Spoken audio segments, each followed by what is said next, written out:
하나님 말씀 사무엘상 1장 1절부터 18절입니다. 우리 같이 한 목소리로 읽겠습니다.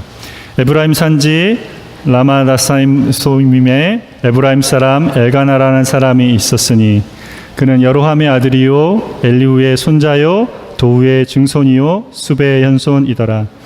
그에게 두 아내가 있었으니 한 사람의 이름은 한나요 한 사람의 이름은 분인나라. 분인나에게는 자식이 있고 한나에게는 자식이 없었더라. 이 사람이 매년 자기 성읍에서 나와서 실로에 올라가서 만군의 여호와께 예배하며 제사를 드렸는데 제사장으로 엘리의 두 아들 홈니와 비느하스가 여호와의 제사장으로 거기 있었더라. 엘가나가 제사를 드리는 날에는 제물의 분깃을 그의 아내 분인나와 그의 모든 자녀에게 주고 한나에게는 갑절을 주니 이는 그를 사랑함이라. 그러나 여호와께서 그에게 임신하지 못하게 하시니 여호와께서 그에게 임신하지 못하게 하심으로 그의 적수인 분인나가 그를 심히 격분하게 하여 괴롭게 하더라.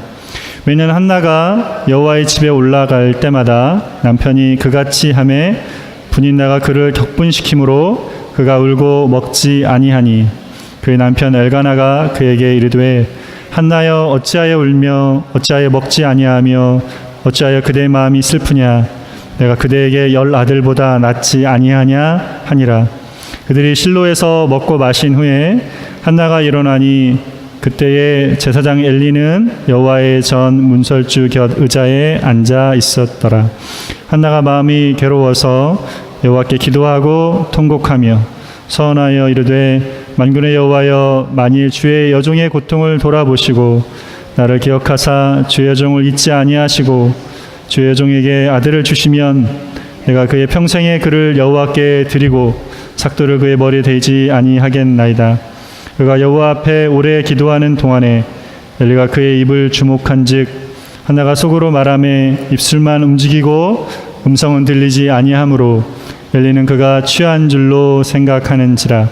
엘리가 그에게 이르되 내가 언제까지 취하여 있겠느냐 포도주를 끊으라 하니 한나가 대답하여 이르되 내 주여 그렇지 아니하니이다.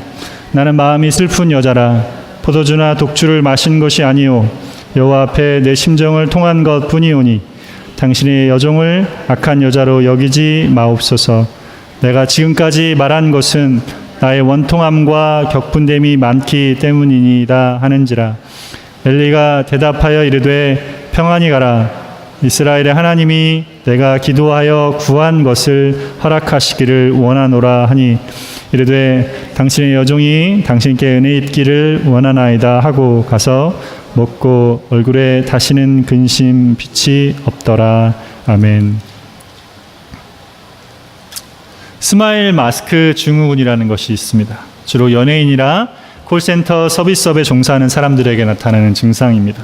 그래서 항상 친절한 모습으로 고객을 대하면서 자신의 감정을 억누르게 돼서 소화불량이나 심하면 우울증을 겪는 것입니다. 이것을 그대로 방치할 경우에 심하면 자신이 어떤 감정을 느끼는지도 모르게 돼서 감정에 무감각해질 수도 있다고 합니다. 여러분은 어떠십니까? 마음의 염려나 분노나 고통을 감추고 겉으로 웃으면서 보내고 계시지는 않습니까? 우리의 마음을 살펴보시는 하나님께서는 우리가 하나님 앞에서는 정직하게 마음을 열어 보이기를 원하십니다. 우리는 어떻게 하나님 아버지 앞에 우리의 마음을 열어 보이게 됩니까? 우리가 기도할 때 그렇게 할 수 있습니다. 본문에 나오는 한나는 하나님께 마음을 쏟아내는 기도를 드렸습니다. 오늘은 하나님께 마음을 쏟아내는 기도를 드리는 한나의 모습을 통해서 우리에게 가르치시는 교훈을 함께 나누기를 원합니다. 첫 번째로 마음을 쏟아내는 기도를 드리는 한나입니다. 오늘 본문에는 레위 사람 엘가나의 가정 문제가 나옵니다. 엘가나는 처음에 한나와 결혼을 했습니다. 한나가 아이를 낳지 못하자 엘가나는 분인나라는 여인과 결혼하여 아들을 낳게 됩니다. 한 가정에 두 아내가 있게 된 것이죠. 이러면서 이 가정에 문제가 생기기 시작했습니다. 분인나가 여러 명의 아이들을 낳았음에도 엘가나는 한나를 더 사랑했습니다. 경건한 레위 사람이었던 엘가나는 하나님의 말씀을 따라서 가족들을 데리고 해마다 하나님의 전에 있는 실로에 가서 제사를 드렸습니다.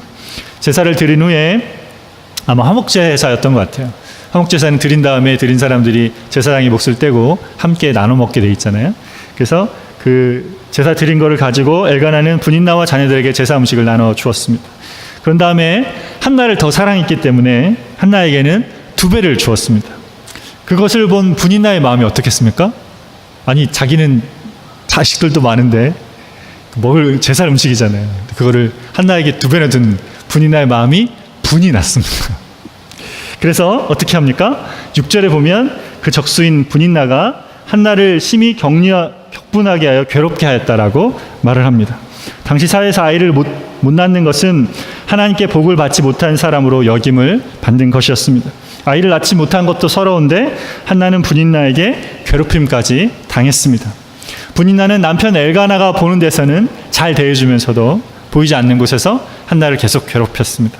그래서 한나는 해마다 제사를 드리러 올 때마다 우려했고 상한 마음에 제사 음식도 먹을 수 없었습니다. 그런 자리에서 한나는 왜 이런 일들이 자기에게 계속되는지 이해할 수가 없었습니다. 근데 5절 하반절과 6절 상반절에 보면 한나가 왜 아이를 갖지 못하는지에 대해서 이렇게 말해주고 있습니다. 우리 5절 하반절과 6절 상반절을 같이 한번 읽겠습니다. 그러나 여호와께서 그에게 임신하지 못하게 하시니 여호와께서 그에게 임신하지 못하게 하심으로 여호와께서 그에게 임신하지 못하게 하심으로라고 말하고 있습니다. 한나가 아이를 갖지 못한 이유는 하나님께서 그녀에게 임신하지 못하게 하셨기 때문입니다. 하나님께서 왜 이렇게 하신 것일까요? 분인나에게는 아이를 주시고 다른 여인들에게도 아이를 주시는데 왜 한나는 임신을 하지 못하게 하신 것일까요? 이것을 5절과 6절에 2번이나 말씀하시는 것을 볼 때 하나님께서 이 일을 통해 하고자 하는 것이 있다는 것을 보여주고 있습니다. 한나도 오랫동안 이것에 대해서 물었을 것입니다. 그러나 그녀는 이유를 알 수 없었습니다. 그것이 그녀를 힘들게 했을 것입니다. 때로 우리도 이런 시간을 지날 때가 있습니다.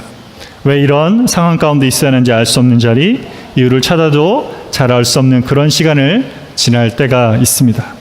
그런 자리를 알 때는 어떤 사람도 그 어떤 것도 위로가 되지 않습니다. 한나가 울고 먹지 않는 것을 보고 있던 남편 엘가나는 한나를 위로하고자 합니다. 8절에 이렇게 말하고 있습니다. 같이 읽겠습니다. 그의 남편 엘가나가 그에게 이르되 한나여 어찌하여 울며 어찌하여 먹지 아니하며 어찌하여 그대의 마음이 슬프냐 내가 그대에게 10 아들보다 낫지 아니하냐 하니라. 뭐라고요? 어찌하여 울며 어찌하여 먹지 아니하며 어찌하여 그대 마음이 슬프냐 이렇게 말합니다. 엘가나는 자기만 사랑해주면 될 거라고 생각했어요. 참 무딘 남편입니다. 지금 한나에겐 10 아들이 아니라 한 아들만 있으면 되는 것을 몰라줍니다. 남편이 그렇게 사랑하지만 그 자리는 남편의 사랑으로 채울 수 없는 자리였습니다.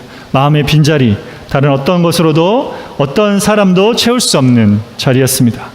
그 자리는 분인나와 싸운다고 해서 해결나는 자리도 아니었습니다. 그 자리는 남편을 바가지 긁는다고 해서 해결나는 자리도 아니었습니다. 그렇게 답답하고 우라통이 치미는 자리에서 한나가 무엇을 합니까? 그녀는 속상하다고 먹을 것을 막 먹어버리거나 허풀이를 막 해버리거나 잠을 실컷 자버리거나 다른 어떤 것을 할 계획을 세우지 않았습니다. 10절에 보면 한나가 마음이 괴로워서 여호와께 기도하고 통곡하며 라고 말하고 있습니다. 그녀는 그 자리에서 하나님께 기도하러 나갔습니다. 여기서 마음이 괴롭다 할 때 괴롭다는 단어 마라트는 음식이나 물이 쓴 맛을 나타낼 때 사용합니다. 이것이 사람의 마음을 나타낼 때는 인간관계에서 오는 고통스러운 상태를 말합니다. 성경에서 아이가 죽었을 때나 욥처럼 몸이 굉장히 아플 때 썼던 표현입니다. 이런 괴로움은 사람이 해결해 줄 수 있는 것이 아니라 하나님께서 개입하셔야 해결이 나는 것입니다. 한나는 지혜로웠습니다. 그 자리는 싸운다고 바가지를 긁는다고 되는 자리가 아니라 하나님께 매달려서 기도해서 해결되어야 될 자리인 것을 알았습니다. 여러분도 혹 이런 자리를 나고 계시지는 않습니까? 인생에서 뭔가 막혀있는 자리, 답답한데 어떤 사람도 해결해 줄 수 없는 그런 자리에 있습니까? 그런 자리는 기도해야 될 자리입니다. 그 자리는 하나님과 해결을 봐야 될 자리입니다. 그런 자리에 계시다면 한나처럼 하나님께 기도하시기를 바랍니다. 며칠 전에 저녁 때 템파에 사시는 한 낯선 사람 한 분께서 제 전화번호를 알게 되었다고 해서 전화를 하셨습니다. 한국에서 어머니를 모셔왔는데 얼마 전에 어머니께서 중풍을 맞으셨다고 합니다. 꼭 자기 때문에 그런 것 같아서 죄스러운 마음 때문에 그 마음을 떨쳐버릴 수 없다고 저에게 이야기를 했습니다. 제가 너무 힘들어하시는 것 같아서 기도해드리겠다고 전화로 기도를 해드렸는데 기도가 끝난 후에 자기도 기도하고 싶다고 하시며 하나님께 마음을 쏟아내는 기도를 하셨습니다. 그분에게는 하나님께 쏟아낼 마음이 있었던 것이죠. 하나는 통곡하며 하나는 기도했습니다. 통곡했다는 것은 엉엉 울었다는 것이죠. 하나님 앞에서 마음을 다 쏟아놓고 자기 마음속에 간직한 서름과 아픔을 다 보여드리며 울었다는 것입니다. 여러분, 우리가 누구 앞에서 이렇게 울 수 있겠습니까? 누가 우리의 이런 울음을 받아주고 들어주겠습니까? 우리 하나님 아버지께서 들어주시고 받아주십니다. 평소 집에서도 분인나는 계속해서 한나를 괴롭혔을 것입니다. 근데 왜 본문은 한나의 마음이 해마다 제사를 드리는 자리에서 격려했다라고 말하고 있는 것입니까? 이렇게 그 제사 드리는 현장에서 한나가 당하는 아픔, 격노함이 바로 하나님께서 받으시는 아픔, 격노함인 것을 말해주고 있는 것입니다. 하나님께서는 왜 한나의 태를 닫고 한나에게 이런 고통을 주고 있는 것입니까? 그래서 한나의 개인의 문제가 아니었습니다. 그것은 사사시대의 문제 때문이었습니다. 한나가 살던 시대는 사사시대의 말기였습니다. 성경은 사사시대를 이렇게 평가합니다. 그때에는 이스라엘의 왕이 없으므로 사람마다 자기 소견에 옳은 대로 행했더라. 하나님께서 이스라엘의 왕이셨는데 이들은 하나님을 왕으로 모시지 않았습니다. 자기가 하고 싶은 대로 자기 생각에 옳은 대로 살았습니다. 하나님의 백성이 하나님 주신 땅에서 하나님을 왕으로 모시지 않고 자기 맘대로 살고 있었습니다. 자기의 소견에 옳은 대로 자신들의 안전과 자신들의 목적과 가정과 복을 위해서만 살아가고 있었습니다. 이들은 이 땅에서 하나님을 예배하는 제사장 나라로 부름받은 것에는 관심이 없었습니다. 우리가 아이들 설교에 나눴던 것처럼 하나님의 제사장 나라로 부름받은 것에 대해서 마음씀에 살지 않았던 것이죠. 한나가 아이가 없어서 원통하고 분했던 것처럼 하나님께서도 자기 백성 중에서 하나님의 말씀을 듣고 그것을 순종하며 살아가는 사람을 보지 못한 것을 원통하고 분하셨던 것이죠. 그래서 하나님은 이 경건한 여인 한나의 태를 닫으셨습니다. 한나의 죄 때문에 죄의 문제가 아니고 한나가 경건한 여인이었기 때문에. 뭘 하려고 그러신 것입니까? 바로 이 사사시대에 아무도 하나님을 왕으로 모시지 않고 그분의 말씀을 따르지 않는 이 시대에 하나님은 한 사람을 보고 싶으셨습니다. 한나의 이 통곡의 기도를 통해서 태어날 한 아이를 보고 싶으셨습니다. 하나님 말씀을 듣고 그 말씀에 전적으로 순종하며 사는 사람을 보고 싶으셨습니다. 하나님은 그 사람을 통해서 새 시대를 열기를 원하셨습니다. 하나님 말씀이 들려지고 그 말씀이 다스리는 시대를 열기를 원하셨던 것입니다. 한나는 기도합니다. 하나님께서 태의 문을 닫으신 자리, 그 자리에 통곡하며 마음을 토하면서 한나는 자기 안에 있는 아들에 대한 집착을 깨닫게 됩니다. 아이를 통해서 자기 인생을 세우려 했던 자기의 모습을 보게 됩니다. 아이를 통해서 분인나를 이기고 그 가정에서 당당한 안주인으로 행사를 하려고 했던 자신의 모습을 보게 됩니다. 이런 상태로 아이를 가졌다면 그 아이는 한나의 우상이 되었을 것입니다. 그 아이가 한나의 인생 전체를 좌우해 버렸을 것입니다. 한나는 그런 자기의 마음을 보게 됩니다. 그 기도 속에서 한나는 그 마음을 하나님께 드립니다. 그리고 태어날 아이도 하나님께 드립니다. 하나님은 이 아이가 태어나면 이 아이의 평생을 나실인으로 하나님께 드리겠습니다. 이렇게 서원합니다. 하나님께 바쳐진 아이로, 하나님이 저를 섬기는 아이로 평생을 드리기로 서원을 했습니다. 하나님은 한나에게서 이 고백을 듣기를 원하셨습니다. 하나님께 인생을 걸고 한나에게 가장 소중한 그 아이를 하나님께 올려드리는 이 고백을 듣기를 원하셨습니다. 마음을 토하는 기도 가운데 한나는 하나님 마음에 합한 기도를 드리고 있는 것입니다. 한나가 어떻게 하나님께서 원하시는 이 마음을 알게 된 것입니까? 기도 중에 알았습니다. 그래서 기도가 신비인 것입니다. 한나는 기도 중에 자신의 마음을 알았을 뿐 아니라 하나님의 마음에 있는 것도 알게 되었습니다. 로마서 8장 26절 27절에 이와 같이 성령도 우리의 연약함을 도우시나니 우리는 마땅히 기도할 바를 알지 못하나 오직 성령이 말할 수 없는 탄식으로 우리를 위하여 친히 간구하시느니라.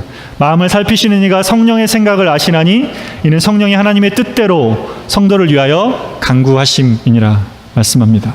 우리는 성령님을 통해서 하나님과 연결되어 있습니다. 성령께서 우리 안에서 하나님의 뜻대로 우리를 위하여 간구하십니다. 또한 우리 안에 계신 성령님께서 우리 마음 안에 있는 것들을 하나님께 간구하십니다. 잠언 20장 27절에 이렇게 말씀합니다. 같이 읽겠습니다. 사람의 영혼은 여호와의 등불이라 사람의 깊은 속을 살피느니라. 깊은 기도의 자리, 마음을 토하는 기도의 자리에서 한나는 영혼을 통해 자신의 마음을 살피시는 여호와의 등불이 비춰짐을 경험했습니다. 그리고 자기 영혼에 비춰진 하나님의 마음도 깨달아 알게 된 것입니다. 우리가 하나님께 깊은 기도, 마음을 토하는 기도를 드릴 때 하나님께서는 우리의 모습을 보게 하시고 또한 하나님 마음의 깊은 자리도 보여주십니다. 여러분의 삶의 자리, 누구도 위로할 수 없고 해결할 수 없는 하나님만이 해결할 수 있는 마음의 교통의 자리를 나고 계십니까? 그 자리는 하나님께서 왜 그렇게 하시는지 그 이유를 알아야 할 자리입니다. 그런 자리에 계시다면 한나처럼 마음을 토하는 기도를 하시며 하나님께 나아가시기를 바랍니다. 그 기도 속에 통곡하며 마음의 깊은 것을 드러낼 때 보시기를 바랍니다. 그 기도 속에 무엇이 여러분을 잡고 있는지, 무엇이 하나님 주시는 자유함을 누리지 못하게 하는지를 보게 되시기를 바랍니다. 두 번째로 마음을 쏟아내는 기도의 응답을 깨달은 한나입니다. 한나는 그렇게 여호와의 전에서 마음을 쏟아내는 기도를 드리고 있었습니다. 차마 큰 소리를 내지 못하고 입술만을 움직이며 기도했습니다. 그러나 마음이 토해지는 자리였기 때문에, 원통함과 격분함을 쏟아내는 자리였기 때문에 몸으로 격하게 표현하며 기도했을 것입니다. 한나의 마음을 쏟아내는 기도는 오랫동안 계속되었습니다. 여호와의 전 곁 문설주 의자에 앉아있던 엘리 제사장은 기도하는 한나를 보았습니다. 한나가 입술만 움직여서 기도하니 기도의 내용은 들을 수가 없었습니다. 한나는 입으로 기도하면서 고개도 흔들고 때로 가슴도 치면서 기도했을 것입니다. 엘리는 이 모습을 보면서 한나가 술에 취한 줄 알았습니다. 그리고 한나에게 말합니다. 내가 언제까지 취하 있겠느냐? 포도주를 끊으라. 이렇게 꾸짖습니다. 여러분, 제사장 엘리의 모습이 보이십니까? 한나가 아무리 소리 내지 않고 기도한다 해도 지금 한나가 하나님께 마음을 토하며 기도하는지, 술 취한 사람이 주종하는 것인지 구분하지 못하는 것은 문제가 있는 것입니다. 그 정도는 영적으로 분별할 수 있어야 하는 것이죠. 제사장이었지만 영적으로 어두워 있는 모습입니다. 영적으로 어두워 있는 사람은 이렇게 분별하지 못하는 것입니다. 주변 사람이 당하는 어려움이 하나님 앞에서 하는 영적인 씨름인지 아닌지를 알지 못하는 것이죠. 이 말을 들은 한나가 어떻게 합니까? 보통 사람 같으면 한 소리를 했을 것입니다. 그렇지 않아도 속상한 마음을 달래려고 기도하는데 제사장이 자기를 술 취한 사람으로 오해한 것에 또 마음이 상했을 것입니다. 근데 거기서 한나는 자신을 낮춥니다. 그리고 엘리에게 자기가 하고 있는 말을 그대로 아뢰입니다. 15절과 16절 같이 한 번 더 읽겠습니다. 한나가 대답하여 이르되 내 주여 그렇지 아니하니이다. 나는 마음이 슬픈 여자라. 포도주나 독주를 마신 것이 아니요 여호와 앞에 내 심정을 통한 것뿐이오니 당신의 여종을 악한 여자로 여기지 마옵소서. 내가 지금까지 말한 것은 나의 원통함과 격분됨이 많기 때문이니이다 하는지라. 여러분, 한나의 모습이 보이십니까? 한나가 아주 겸손합니다. 기도 가운데서 하나님을 깊이 만난 한나는 엘리의 말 앞에 분내지 않고 자기의 모습을 그대로 잘 아뢰고 있습니다. 자신을 악한 여자로 본 엘리의 판단을 넉넉히 받아내면서 자신을 악한 여자로 보지 말아달라고 공손하게 말합니다. 깊은 기도의 자리에서 한나의 모습이 달라져 있습니다. 여유가 있습니다. 하나님이 주시는 평안이 있습니다. 한나의 말을 들은 엘리가 무엇이라고 말합니까? 17절에 이렇게 말합니다. 같이 읽겠습니다. 엘리가 대답하여 이르되 평안히 가라. 이스라엘의 하나님이 내게 기도하여 구한 것을 허락하시기를 원하노라 하니. 하나님께서 내가 기도하여 구한 것을 허락하시기를 원한다라고 말하고 있습니다. 한나가 하나님께 드렸던 마음과 한나의 겸손한 태도를 보면서 제사장 엘리는 마음으로 이 기도가 응답되기를 기원하고 있습니다. 한나의 말을 들은 엘리의 마음이 감동이 된 것이죠. 엘리의 실수에 대해서 보이는 한나의 겸손한 태도가 영적으로 묻어있는 엘리의 마음을 깨운 것입니다. 그러면서 한나를 위해 이렇게 복을 구하게 된 것입니다. 엘리의 이 말에 한나가 어떻게 반응합니까? 18절 같이 읽겠습니다. 이르되 당신의 여종이 당신께 은혜 입기를 원하나이다 하고 가서 먹고 얼굴에 다시는 근심빛이 없더라. 네, 제가 당신께 은혜 입기를 원합니다. 이렇게 말하고 돌아갑니다. 가서는 먹고 얼굴에 다시는 근심하는 빛이 없었습니다. 한나는 엘리가 한 말을 그대로 받았습니다. 그 말 속에 하나님께서 그녀에게 기도에 응답하신 것을 믿고 있습니다. 그런 자리에 마음의 평안이 자리한 것입니다. 사실 이때 한나가 아이를 가진 것이 아니죠. 그럼에도 엘리의 말을 듣고 그녀는 얼굴에 근심빛이 없어졌습니다. 뭘 말해주고 있는 것입니까? 한나는 기도 응답을 하나님께 맡겼다는 것입니다. 마음을 쏟아내는 기도 가운데 한나는 자신이 가진 집착, 아이를 낳아야 한다는 것을 내려놓았습니다. 그리고 그것을 하나님께 드렸습니다. 그렇게 했기 때문에 이제 이 기도에 대한 응답도 하나님께서 하실 일이었습니다. 그녀가 붙잡고 있을 문제가 아니었습니다. 마음을 쏟아내는 기도를 한 사람은 이렇게 기도의 응답을 확신합니다. 그것은 내가 기도한 대로 응답하시는 것을 믿는 것이 아니라 하나님의 뜻대로 응답하실 것을 확신하는 것입니다. 한나에게는 그 마음이 있었습니다. 제사장 엘리의 말을 들으면서 하나님께서 그녀의 기도에 응답하실 것을 확신하고 있는 것입니다. 마음을 쏟아내는 기도는 우리가 가진 문제들에서 우리를 자유케 합니다. 그것이 마음을 쏟아내는 기도의 능력입니다. 기도를 통해 우리의 마음을 쏟아놓았고 우리가 붙잡은 것을 내려놓았기 때문에 이 기도의 응답도 하나님께서 하실 것이라 믿고 바라보는 것입니다. 말씀을 마치겠습니다. 한나가 가진 아이를 낳지 못하는 인생의 문제는 누구도 해결할 수도 위로할 수도 없는 자리였습니다. 그녀는 그것을 가지고 하나님께 마음을 쏟아내는 기도를 드렸습니다. 하나님께서 그녀의 태를 막으신 것은 하나님께서도 마음을 쏟아내고 싶은 것이 있었기 때문입니다. 아무도 해결할 수 없고 위로할 수 없는 인생의 삶의 문제 앞에서 하나님께 한나처럼 마음을 토하는 기도를 드리시기를 바랍니다. 마음을 토하는 그 기도 가운데 한나는 자신의 집착을 보았습니다. 그리고 그 땅과 시대를 향한 하나님의 마음을 보았습니다. 이 집착을 하나님께 내어드리고 기도의 응답도 하나님께 맡겨드렸습니다. 마음을 쏟아놓는 기도 속에 우리는 우리를 붙잡고 있는 문제들로부터 자유케 될 것입니다. 그리고 우리의 삶을 통해 세우기 원하시는 하나님의 마음을 알고 그것을 이루어 가실 하나님을 바라보게 될 것입니다. 같이 기도하겠습니다.